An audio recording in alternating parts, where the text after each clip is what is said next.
Hello வணக்கம் brothers. இந்த வீடியோவில் வந்து பார்த்திங்கன்னா புறாங்களுக்கு என்னென்ன வெரைட்டியான கிரெயின்ஸ் போடுறதுன்னு தான் பார்க்க போகிறோம். இந்த ஒரு கிரெயின்ஸும் ஒரு விதமான ஸ்ட்ரென்த்தை கொண்டு இருக்குது.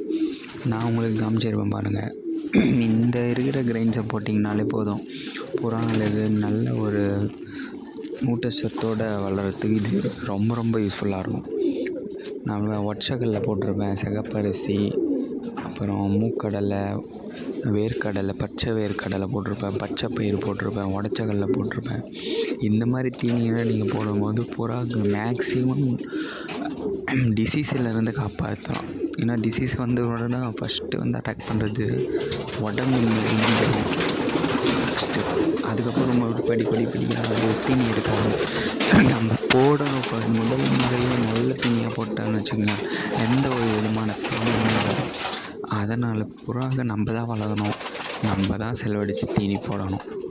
வேறு எதுவுமே கிடையாது. நல்ல தீனியாக போடுங்க, புறாங்க நல்லா சேஃபாக பார்த்துங்க.